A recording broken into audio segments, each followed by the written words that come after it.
Vamos começar aqui.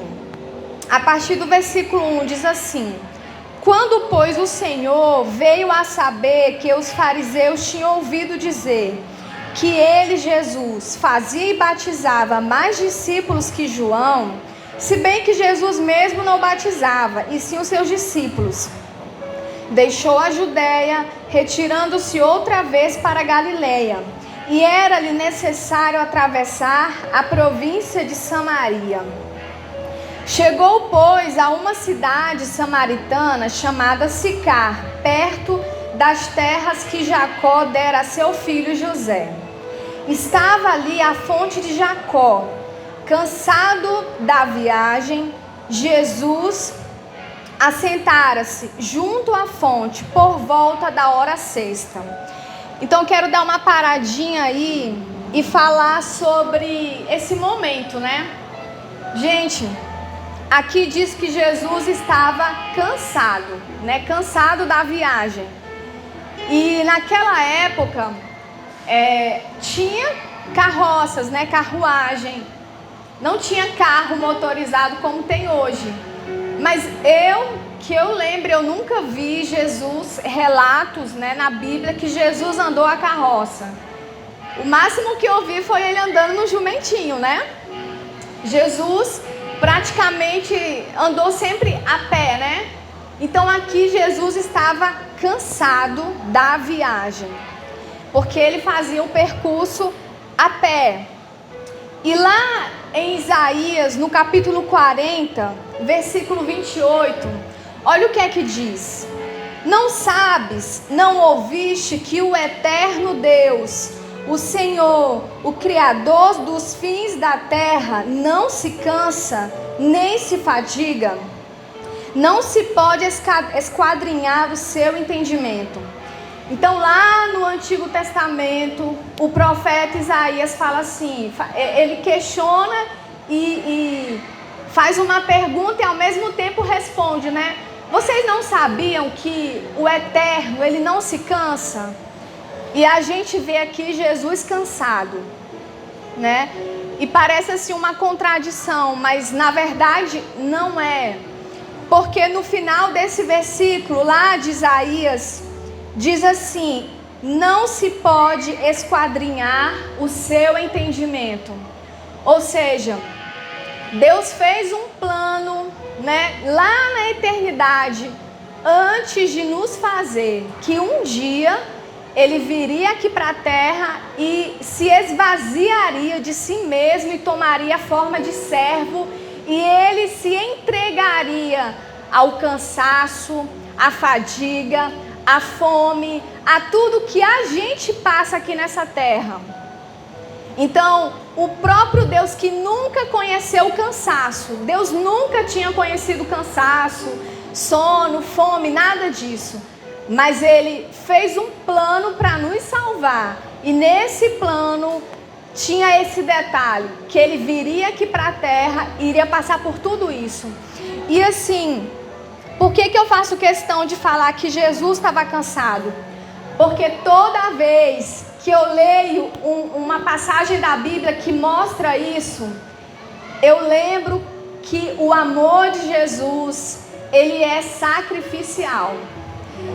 Jesus, ele não ficou lá na eternidade, assentado no trono e falando, eu amo vocês. O amor dele, ele foi um amor demonstrado na própria carne dele. Por essas coisas que ele se humilhou, que ele se deixou, sabe, passar por tudo isso. E antes de Jesus, ele ser morto, ele mesmo falou, né? Olha, o Filho do Homem, ele será escarnecido, será zombado. Então ele sabia de toda a humilhação, todas as coisas que ele iria passar aqui nessa terra. Mesmo assim ele não desistiu, né? E quando o momento mais difícil, que foi bem nos últimos minutos que ele estava aqui para ser entregue, para ir para a cruz, ele falou, Deus, tem como a gente fazer de outra forma? E aí com certeza Deus falou, não, E aí ele falou, mas não seja feita a minha vontade, mas a tua. Então assim, irmãos, todas as vezes que você lê um versículo que fala assim, Jesus estava com fome, Jesus estava cansado, lembre-se que isso aqui ele fez por você. Ele não era obrigado a passar por isso e ele nunca tinha conhecido isso, mas por nos amar, ele passou por isso. E continuando aqui no versículo 7, lá de João, nisto veio uma mulher samaritana tirar água. Então, o versículo fala que Jesus estava cansado e chegou lá, né? E era a hora sexta. É interessante essa hora, por quê? Aqui no nosso calendário, a gente conta que um dia tem 24 horas, né? Então, se a gente fosse ler esse texto na nossa visão, vamos lá, o dia começa 0 hora, lá de madrugadinha, né? Aí 1 da manhã, 2 da manhã. Então, a gente leria aqui na nossa cultura que isso aqui era 6 horas da manhã, né? Um solzinho frio, aquela coisa boa, né? Mas não, essa hora sexta aqui é na hora do povo de Israel. E lá a hora começa na hora que o sol nasce, 6 horas da manhã. Então 6 horas da manhã mais 6 horas, que é a hora sexta, significa que era meio-dia. Meio-dia numa terra deserta. Gente, aqui Parauapebas, que é uma região de clima amazônico, imagine meio-dia numa região de clima desértico. Ou seja, o sol que Jesus pegou na cabeça dele não era brincadeira. Ele estava muito cansado. Isso é um ponto. E o outro ponto é que, como é que essa mulher vai meio-dia tirar água? Graças a Deus, quando eu nasci, já tinha água encanada. Mas aí eu perguntei para a mãe, porque a minha mãe ela é daquela que buscava água no poço. Aí eu perguntei, mãe, qual o horário que a senhora ia buscar água, quando a senhora ia buscar água nos poços? Aí era de manhã cedo, né, para começar o dia, e aí mais pro final da tarde, né? Por quê? Porque ninguém vai meio-dia pegar água, gente. Geralmente esse é um horário que você fez o almoço, você tá comendo e o sol tá tremendo, né? Na nossa cabeça, então ninguém iria buscar água. Mas essa mulher, lá na frente a gente vai ver que ela era uma mulher que queria estar só. Com certeza ela era uma mulher que era mal vista por todos naquela época. Uma cidadezinha pequena, onde todo mundo sabe da vida de todo mundo, e com certeza ela não queria se expor, não queria ir com colegas, talvez nem colegas, amigas ela tivesse. E mais na frente você vai saber por quê. E aí essa mulher, ela vai nesse horário improvável lá tirar água, né? Aí continuando aqui, fala assim: disse-lhe Jesus, dá-me de beber, pois os seus discípulos tinham ido à cidade para comprar alimentos.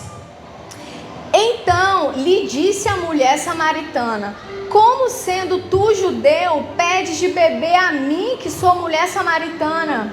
Porque os judeus não se dão com os samaritanos. Então, gente, Jesus estava lá esperando os discípulos e ela chega. E aí Jesus pega e inicia uma conversa. Me dá água, estou com sede. E eu lhe garanto, se Jesus não tivesse iniciado essa conversa, aquela mulher ia chegar quietinha, pegar água e ir embora. Eu garanto isso a você. Porque mulher naquela época, ela era muito reservada, ela não andava falando com homem. Ainda tem a questão que ela era samaritana e Jesus judeu. Então ela ia sair dali, pertinho de Deus, ia sair e não ia acontecer nada. Só que Jesus inicia uma conversa. Porque eu creio de todo o meu coração que isso com certeza você crê também. Deus conhece essa mulher. Deus conhecia essa mulher. E quando Jesus estava aqui, gente, a Bíblia diz que o Espírito Santo ungiu Jesus. Ou seja, Jesus, ele estava limitado no poder de onisciência. Jesus, ele tomava conhecimento das coisas pela unção do Espírito Santo sobre ele.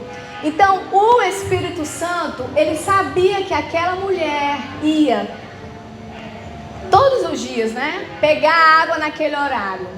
E aí o Espírito Santo com certeza levou Jesus naquele horário, naquele lugar. Porque Deus queria ter um encontro com aquela mulher. E é por isso que Jesus, ele puxou a conversa, ele iniciou a conversa. Porque Deus, ele queria conversar com aquela mulher. E assim, tem pessoas, né, talvez que você conheça na sua família, que você sabe que essa pessoa nunca vai iniciar uma conversa com Deus. Que essa pessoa nunca vai vir, nunca virá na igreja. Por mais que você convide, ela nunca virá. Então o que eu digo para você é: ore para que Deus dê um sonho a ela, faça alguma coisa e inicie essa conversa, como Jesus iniciou essa conversa. Ore para que Deus haja com misericórdia e vá até essa pessoa, já que essa pessoa não consegue vir por iniciativa própria. Então peça a Deus, é uma oração, né? A Bíblia, ela nos ensina que a gente tem que saber orar, a gente tem que usar a palavra como argumentos. Então chegue para Deus e fala: Senhor Jesus, como o Senhor iniciou uma conversa com a mulher samaritana, inicie uma conversa com meu parente, com meu pai, minha mãe, sei lá, que precise de Jesus. E ele vai iniciar, porque ele não mudou. Amém? E aí, continuando aqui a conversa, né? Aí Jesus pediu água. Aí ela falou: por que tu tá pedindo para mim e tal? Aí vamos ver o que é que Jesus fala.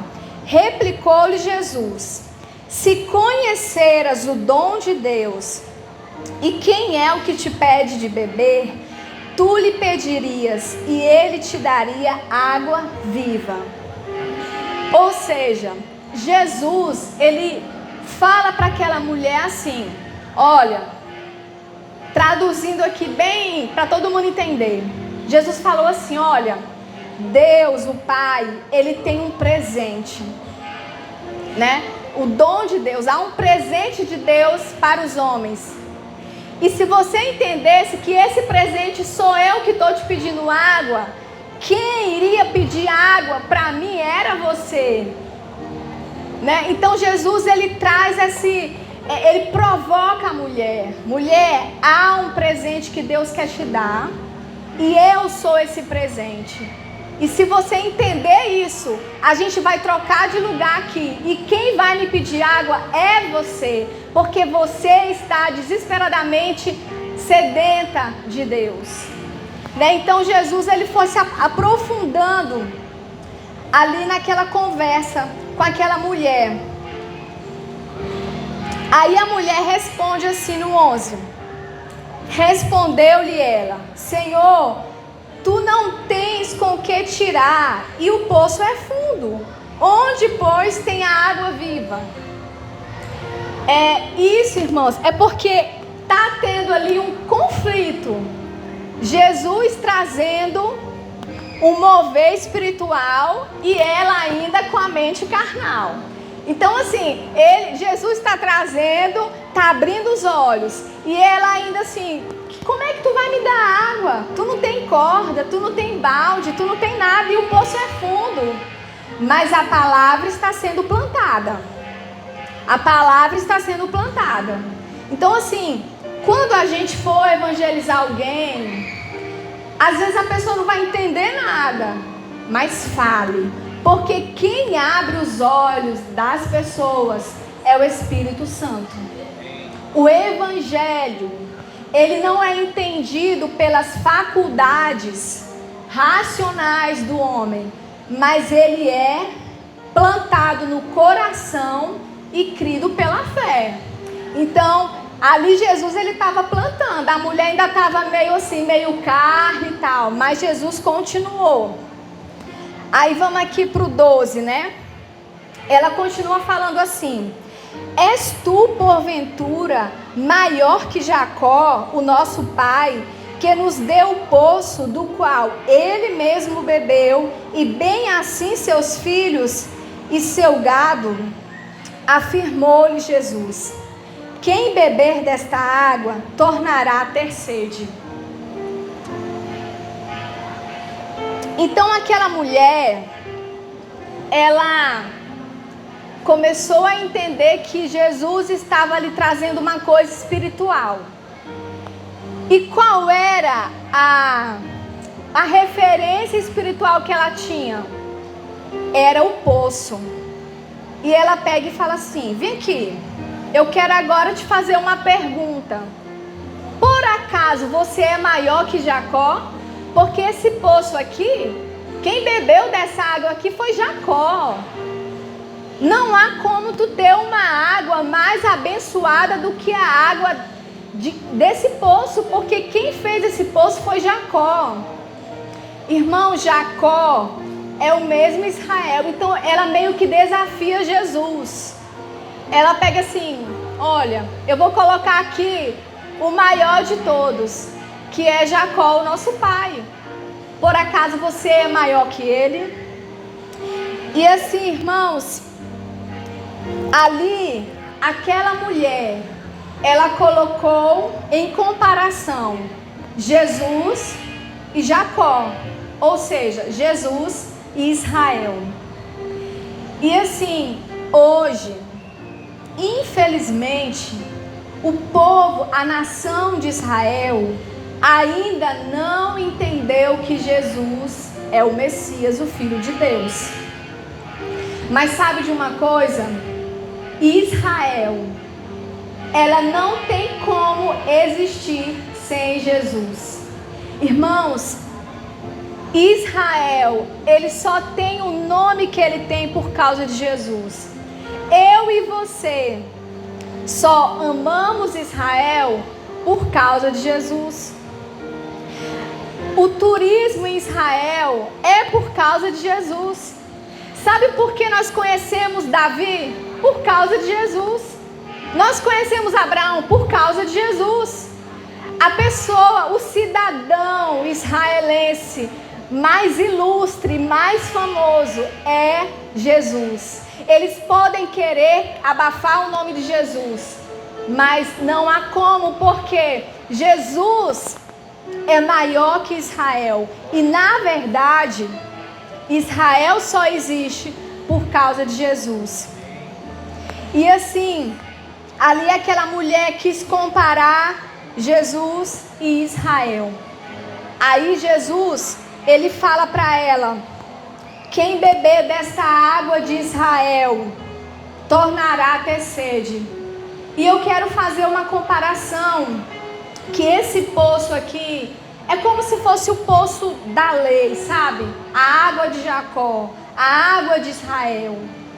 Irmãos, quem vive na lei, ele é movido pelo peso do castigo. Só há regras. Vai para um lado regras, vai para o outro regras, e a pessoa teme porque ela sabe que ela não pode quebrar as regras. Mas quem é movido por Jesus é movido pela graça, e essa graça, ela move em nós pelo amor e pela alegria da presença de Deus.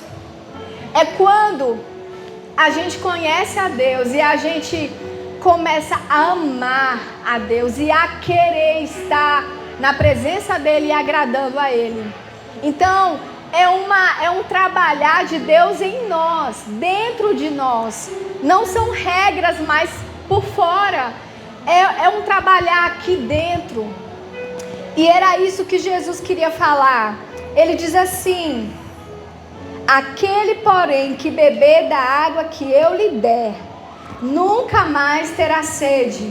Pelo contrário, a água que eu lhe der será nele uma fonte a jorrar para a vida eterna. A água do poço de Jacó, todo ano, as pessoas tinham que matar, sacrificar o carneiro, né? Sacrificar o cordeiro, todo ano, todo ano, todo ano. A água da graça de Jesus foi o sacrifício único, o cordeiro que tira o pecado de uma vez por todas. Então, assim, a água do poço que aquela mulher conhecia como o top, a bênção, era limitada e todo dia ela tinha que ir ali, todo ano tinha que sacrificar. Mas Jesus queria dar a ela uma água que faria dentro dela uma fonte a jorrar para a vida eterna. E eu quero abrir um parênteses a respeito disso que Jesus falou. Lá em João 7, a partir do 38, Jesus fala assim: quem crê em mim, como diz a Escritura, do seu interior fluirão rio de água viva. Isto ele disse com respeito ao Espírito que havia de receber os que nele crescem, pois o Espírito até aquele momento não fora dado, porque Jesus não havia ainda sido glorificado. Irmãos, eu queria assim falar que esse versículo, que no nosso interior Deus faz uma fonte. A fonte a água nasce e ela nunca para de jorrar. Assim é a nossa vida. O Espírito Santo, ele vai estar com a gente todos os dias, trabalhando em nós, até o dia que Jesus voltar. E assim, Deus, ele, porque ele quis, eu não sei porquê, mas ele decidiu cumprir na minha vida esse versículo aqui, de uma forma bem especial.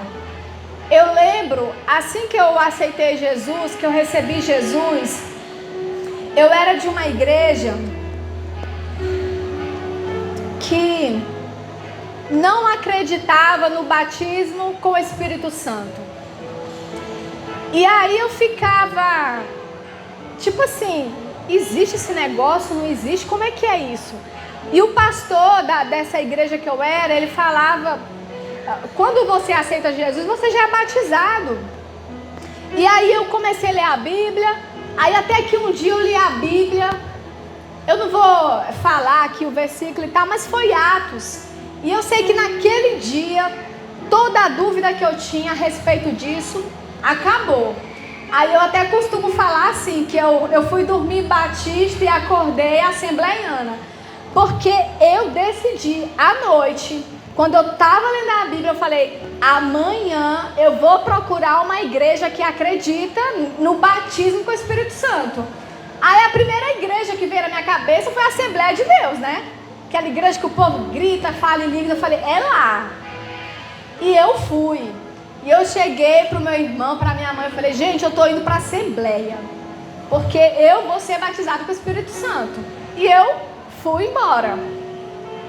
E aí eu cheguei na igreja e nada aconteceu, né? Eu quero ser batizada, mas não acontecia nada. E aí eu lembro que marcaram um culto numa igreja bem pequenininha.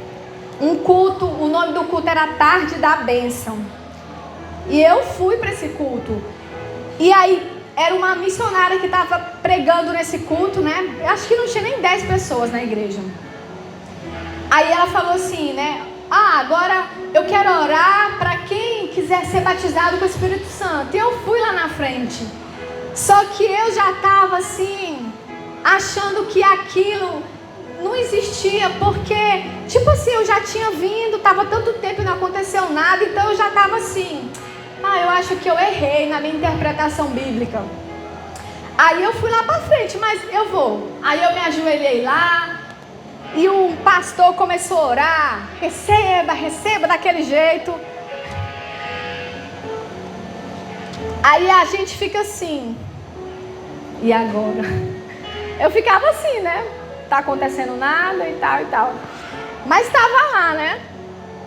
Aí veio a missionária. Aí ela se abaixou assim, ficou pertinho de mim e fez uma oração assim, bem calma, bem tranquila. Botou a mão assim na minha barriga e falou assim: Senhor, batiza a tua serva para o teu louvor. Só isso que ela falou. Aí, gente, esse versículo aqui, ele se cumpriu literalmente na minha vida. É uma fonte, eu não sei explicar, eu só sei que é como se uma cachoeira, uma fonte, tivesse sido aberta aqui. Sabe quando você perfura um poço artesiano e que a água jorra assim, sobe lá em cima? Foi exatamente isso que aconteceu. Abriu uma fonte aqui dentro. E eu sentia como se a água estivesse subindo. Aí na hora que passou pela minha boca, na hora que a água passou e era como águas borbulhando, aquela coisa borbulhando. E na hora que atravessou a minha língua, aí eu comecei a falar em outras línguas. E eu não entendi o que eu falava, mas eu estava falando em outras línguas. E aí, no meio disso, eu voltava a falar em português. E eu falava, eu te amo, Jesus. E voltava a falar em outras línguas. E assim, essa fonte, ela é aberta na vida de todo mundo. Deus, Ele quis fazer eu sentir essa fonte no meu corpo físico, porque Ele quis me dar esse sinal. Mas isso acontece na nossa vida. Quando o Espírito Santo, quando nós recebemos o Espírito Santo, é isso que Ele faz na nossa vida. E a fonte que Deus abre dentro de você, ela quer jorrar. E muitas vezes a gente está entupindo essa fonte com o pecado, com o medo, com a falta de fé, com tantas coisas. E a gente vai só colocando lixo ali na fonte. E aí a pessoa seca até morrer. Então, sabe, desentope isso, tira os lixos de dentro e deixa a fonte fluir, o trabalhar de Deus na nossa vida. Então era isso que Jesus queria dar para aquela mulher, essa fonte de vida eterna. Amém? Continuando aqui, no 15, disse-lhe a mulher, Senhor, dá-me desta água, para que eu não venha mais ter sede, nem precise vir aqui buscá-la. Aí a mulher se animou, né? Então, Jesus, me dá dessa água, porque aí eu não vou mais precisar vir aqui, meio-dia, nesse sol quente. Mas essa mulher, ela estava começando a entender, mas ela ainda estava meio assim, olhando para Jesus como aquele que resolve alguns problemas da nossa vida, olhando para Jesus como um encanador. E sabe, irmãos, há muitas pessoas que têm olhado para Jesus como uma pessoa, né? O Deus que vai resolver alguns problemas.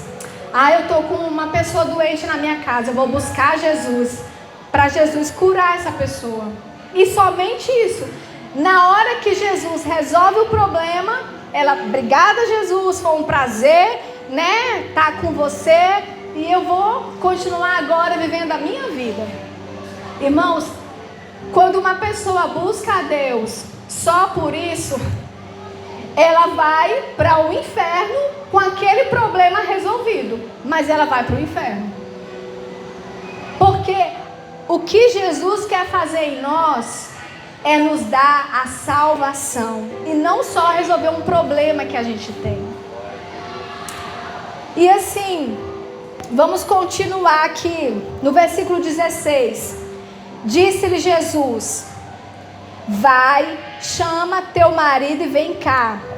Ao que lhe respondeu a mulher, não tenho marido. Replicou-lhe Jesus, bem disseste, não tenho marido, porque 5 maridos já tiveste, e esse que agora tens não é teu marido. Isto disseste com verdade.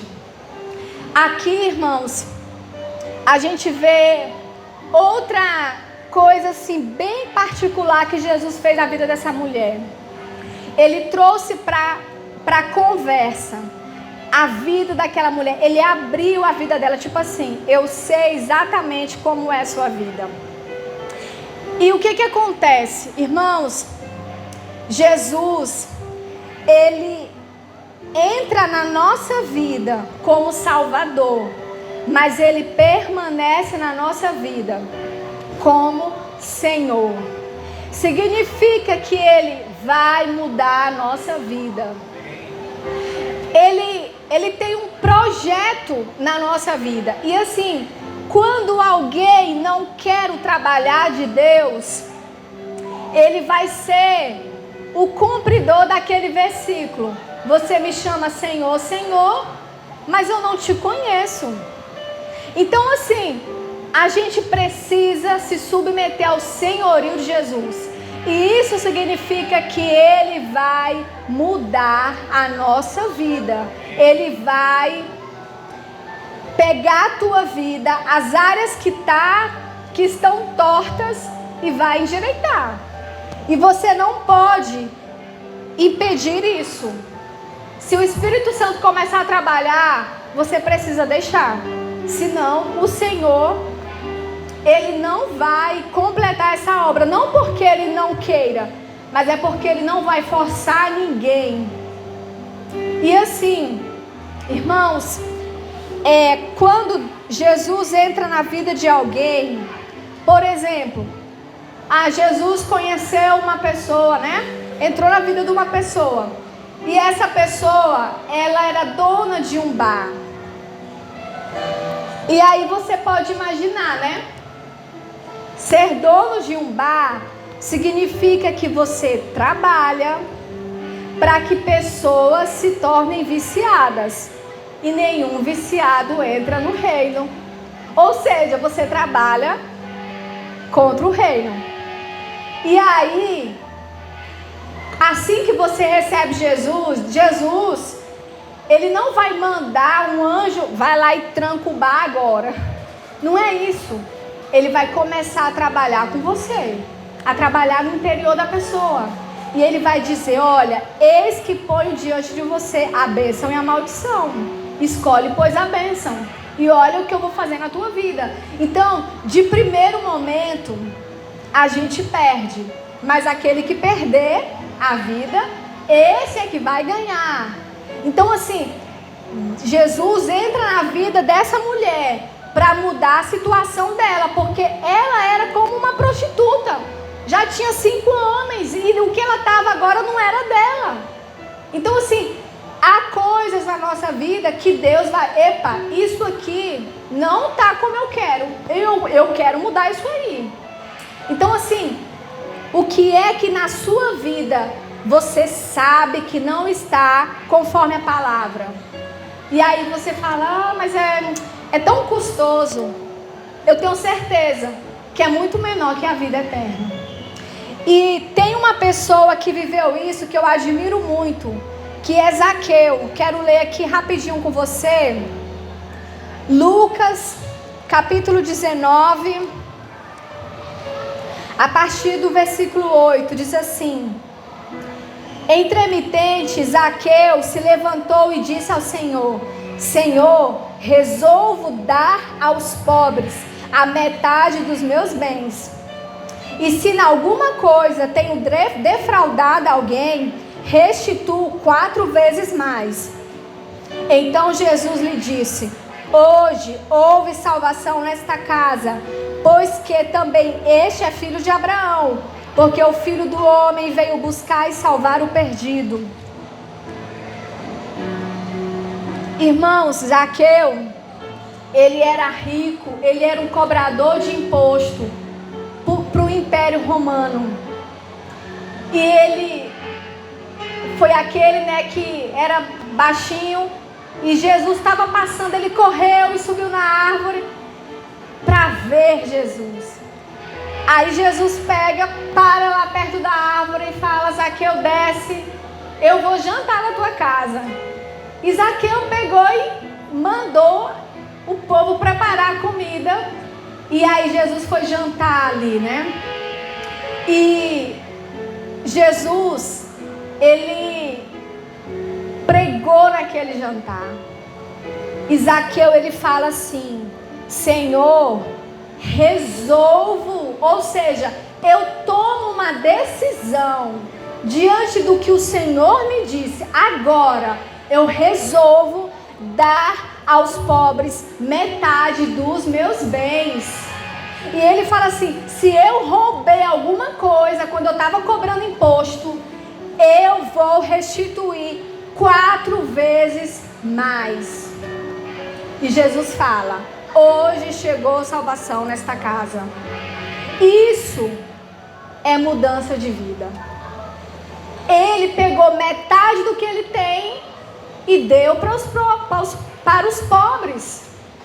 E ele falou: e se eu roubei alguém, eu vou dar 4 vezes mais. Ou seja, gente, esse homem, ele estava nesse patamar de riqueza. Ele desceu para cá metade, e o que ele roubou dos outros, ele também.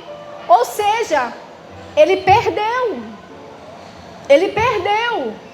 Mas você lembra do jovem rico? Que Jesus fala assim: olha, vai e vende tudo que tu tem e dá aos pobres, e você terá um tesouro no céu, e depois vem e segue-me. O jovem rico, ele saiu triste. Ele saiu cheio de grana, mas triste. Zaqueu, ele saiu daquele encontro com Jesus, mais ou menos ali, 60% menos rico. Ele perdeu muito. E não foi porque Jesus pediu, foi porque o Espírito Santo trabalhou nele. Mas eu lhe garanto que Zaqueu estava jubilando de alegria, porque ele era agora cheio de Deus.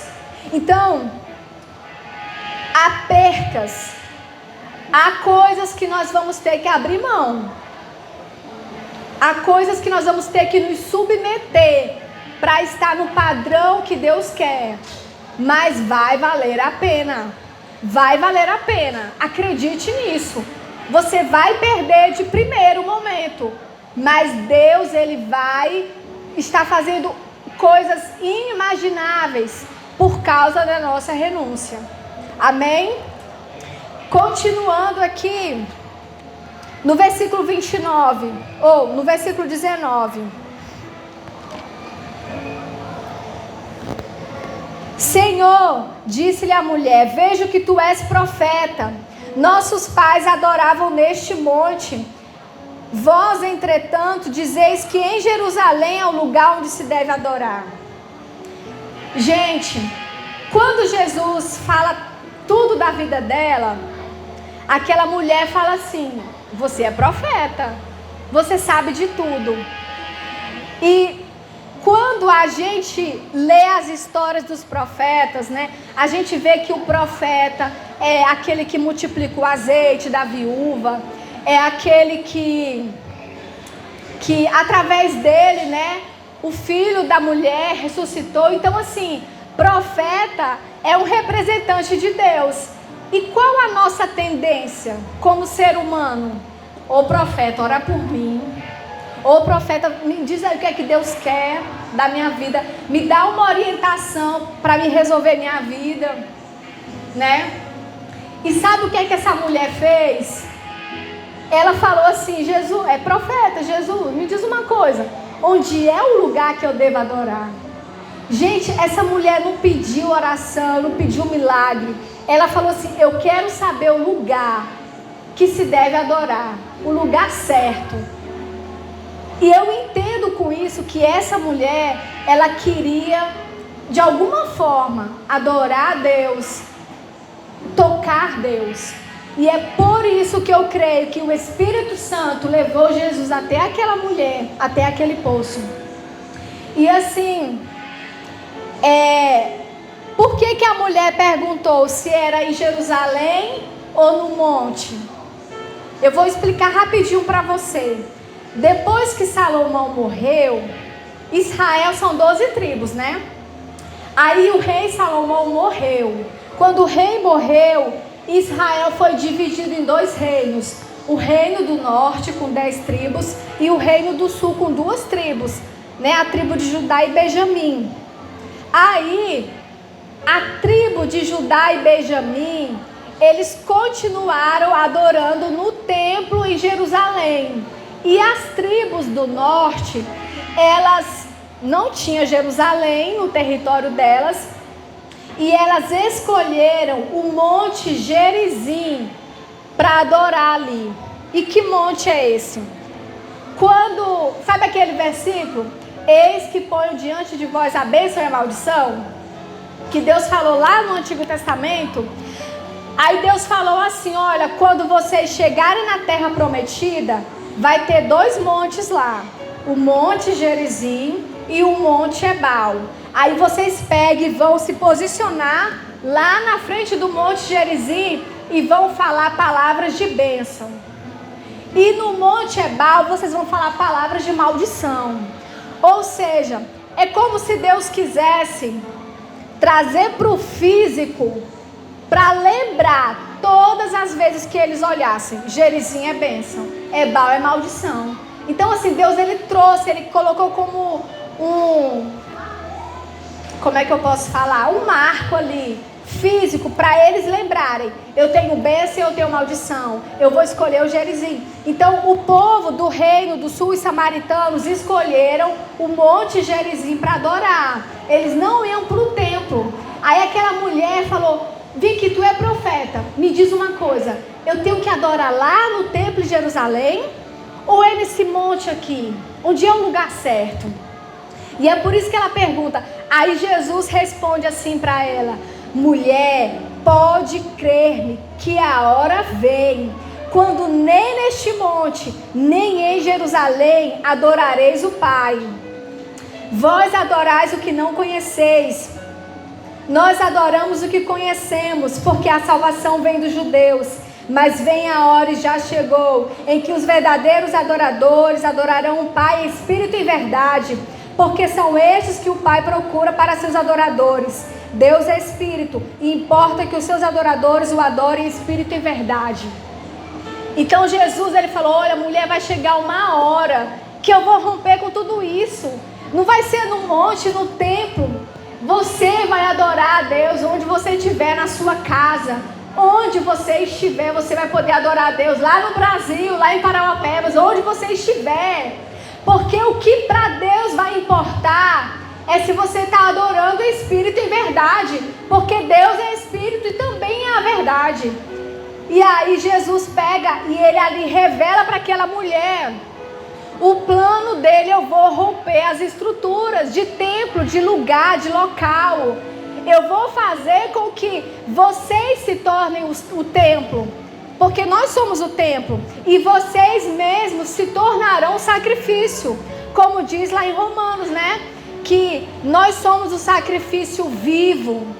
Então assim, Jesus ele trouxe àquela mulher a revelação do que ele estaria fazendo ali, né? Eu vou romper com as estruturas, com os rituais.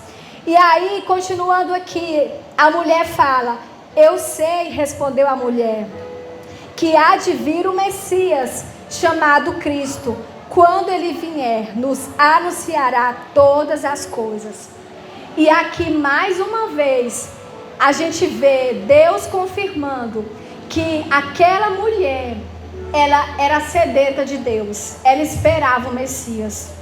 E aí, gente, no versículo 26, para mim é um dos versículos assim mais reveladores dessa conversa. Disse-lhe Jesus: eu sou, eu que falo contigo. Todas as vezes que Jesus ia falar dele mesmo, ele falava assim, né? Na terceira pessoa: o Filho do Homem vai ser entregue. Mas aqui, que eu lembre, foi a única vez que Jesus disse com a própria boca dele: eu que estou falando contigo, eu sou o Messias. Aquela mulher, ela teve o privilégio de ouvir da boca de Jesus que ele era o Messias. Coisas que nem os 12 de Jesus ouviram assim claramente, abertamente, da boca dele. Aquela mulher ouviu. Então havia no coração daquela mulher um desejo verdadeiro. E Deus respondeu aquele desejo. Aí continuando aqui, neste ponto chegaram seus discípulos e se admiraram de que estivesse falando com uma mulher. Todavia nenhum lhe disse: que perguntas ou por que falas com ela? Quanto à mulher, deixou seu cântaro, foi à cidade e disse àqueles homens: vinde comigo e vede um homem que me disse tudo quanto tenho feito. Será este porventura o Cristo? Saíram, pois, da cidade e vieram ter com ele. Agora eu vou pular lá para o 39 para finalizar. Muitos samaritanos daquela cidade creram nele, em virtude do testemunho da mulher que anunciara: ele me disse tudo quanto tenho feito. Então aqui a gente vê que essa mulher, ela, de uma forma muito verdadeira, né? Ela creu em Jesus e ela passou a anunciar. Gente, o Espírito Santo, ele sabia do potencial daquela mulher. Essa daqui, ela é uma missionária. Ela é uma anunciadora. Ela só precisa ter os olhos abertos e entender. E assim, você pensa, ela foi buscar água, ela tem essa conversa com Jesus, ela deixa o cântaro lá e sai, sabe, na cidade. Gente, venham ver esse homem que sabe tudo de mim. Então você vê que essa mulher aqui, ela era uma mulher com um potencial enorme de multiplicar para o reino. E continuando aqui no 40, vindo pois os samaritanos ter com Jesus, pediram-lhe que permanecessem com ele, e ficou ali 2 dias. Muitos outros creram nele por causa da sua palavra, e diziam à mulher: já agora não é pelo que disseste que nós cremos, mas porque nós mesmos temos ouvido e sabemos que este é verdadeiramente o Salvador do mundo. Por causa de uma mulher sedenta, pecadora, uma cidade foi alcançada. E essa cidade, ela abraçou Jesus. Qual é o nome de Jesus? Jesus de Nazaré. Não é isso? Para finalizar, eu quero só ler aqui como foi que Nazaré tratou Jesus. Como foi que Nazaré recepcionou Jesus. Lá em Lucas, no capítulo 4, versículo 16, diz assim: indo para Nazaré, onde fora criado, entrou no sábado na sinagoga, segundo o seu costume, e levantou-se para ler. Isso aqui, Jesus lá em Nazaré, a cidade dele. Aí vamos lá no 28. Todos da sinagoga, ouvindo estas coisas, se encheram de ira. E levantando-se, expulsaram-no da cidade e o levaram até o cimo do monte, sobre o qual estava edificada, para de lá o precipitarem abaixo. Então você vê aqui a diferença, né? O povo daquela cidade de Samaria, eles receberam Jesus e acharam tão maravilhoso que eles falaram assim: Jesus, fica mais um pouco, por favor, não vai embora não, fala mais com a gente. Aí Jesus fica 2 dias e Jesus sai dali, o povo dizendo: ele é o Salvador do mundo. Aí Jesus vai na sua cidade, Nazaré, vai lá na sinagoga, e sabe o que é que o povo faz? Fica tão irado que pega ele e leva lá para cima do monte e quer empurrar Jesus daquele lugar. E assim, sabe o que é que isso mostra? É que, gente, a gente precisa dar espaço e querer e desejar a Deus. Jesus passou, toda a infância, juventude ali em Nazaré, mas Nazaré não reconheceu Jesus. Por isso que às vezes existem pessoas que nascem, os pais são crentes, a pessoa nasce na igreja, né? Cresce e tal, mas nunca de fato conheceu Jesus. Aí tem uma prostituta perdida lá no mundo, que tem um encontro com Jesus. E ela assim, ela é alcançada de tal forma que ela fala: Jesus, fica mais, me ensina. E há pessoas que passam uma vida toda dentro da igreja, ouvindo a palavra, mas é mesmo que nada. Não muda nada, nada. E no final, a prostituta vai entrar no reino. E aquele que passou a vida toda na cadeira, na igreja, ouvindo a palavra, não entrará.